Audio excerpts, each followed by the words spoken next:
Good evening, class. Welcome back to our second flipped classroom lesson.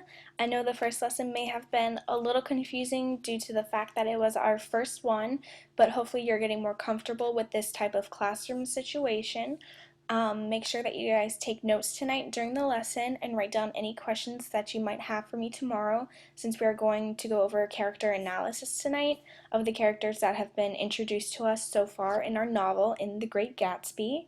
Like I said, it might have been a little confusing before, but hopefully you guys are getting the hang of it now. And if not, I'd be more than happy to go over how this whole thing works again, since I did that a couple days ago. But if you have any questions, let me know. So, in The Great Gatsby, there are a few major characters that are in the story: Jay Gatsby, Nick Carraway, and Daisy Buchanan. And we will start with Jay Gatsby. Jay Gatsby is around 30 years old, who came from a poor family but gained his riches and wealth from organized crime. Gatsby was a military officer in World War I, and before his tour, he actually fell in love with Daisy Buchanan, who is actually another major character in this novel. Um, and he convinced her that he was a loyal and a good man, and it convinced her to wait for him to return, so they could get married. But she did not, and I will explain that a little later when I discuss her character in this lecture. Gatsby in this story is the absolute gossip of New York, and he throws the lavish and spectacular parties that everyone is invited to. Um, and these parties could probably be equivalent to like the Oscars or the Grammys. I mean, these type of parties like that'll show up in like People magazine or like any of those major magazines that you see on newsstands and stuff in the grocery store down the street.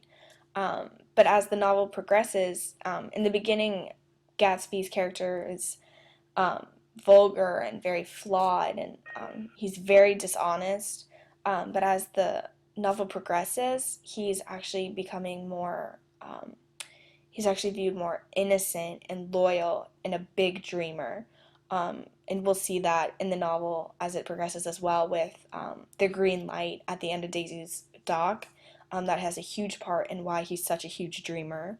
Um, and Gatsby in this novel is someone who, if he sees something and he wants it, he will do whatever it takes to make sure that he gets it, no matter what the cost or what is at stake.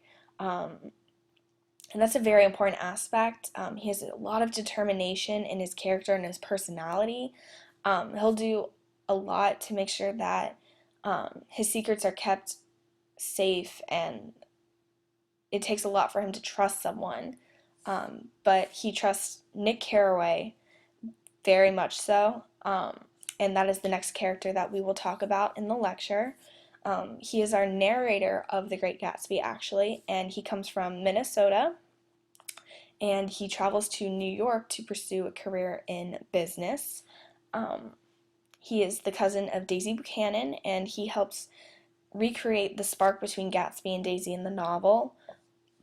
We'll see that more towards the middle of the novel, but just kind of wanted to give you guys a little heads up. No spoilers or anything like that. I'm not trying to ruin the novel for you guys. But Nick is characterized as tolerant and quiet, open-minded, non-judgmental, and he's also a very good listener, which makes him a great narrator. But he immediately gets thrown into this glamorous life of Gatsby and the drama that ensues in the novel.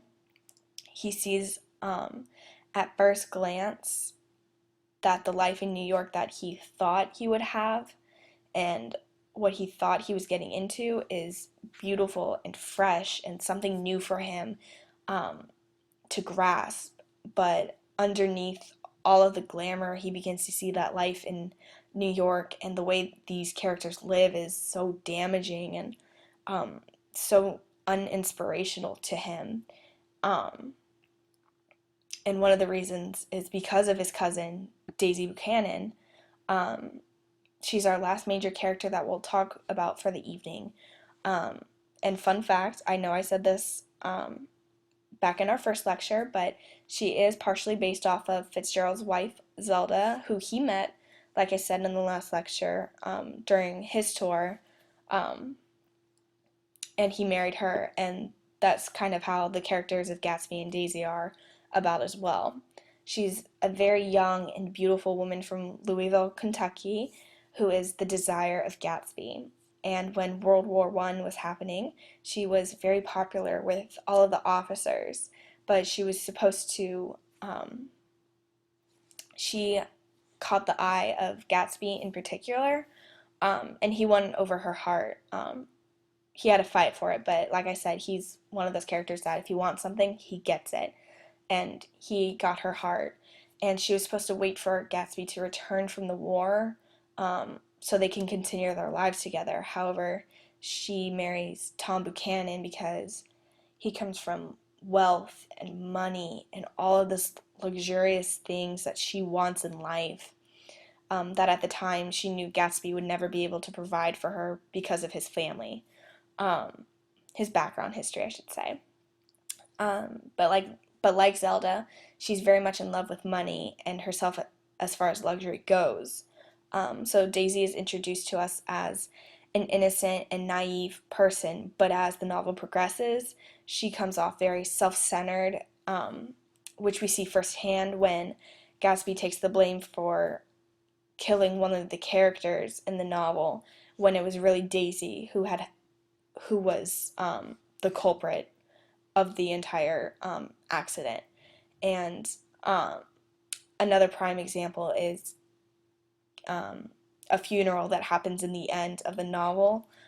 Instead of attending the ceremony with her husband Tom, Daisy takes her daughter and Tom, and they leave New York for another property.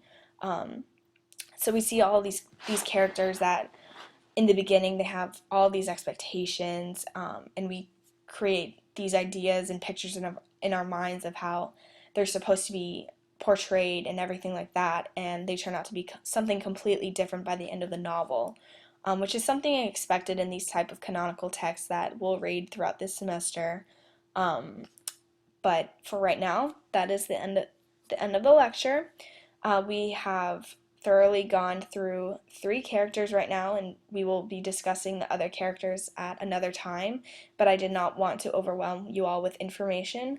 Hopefully you all took notes and have questions for me to answer tomorrow during class. Um, Maybe there will be another pop quiz. You never know. Cough, cough, hint, hint. Make sure you bring your copy of the novel and be ready for a classroom discussion on the chapters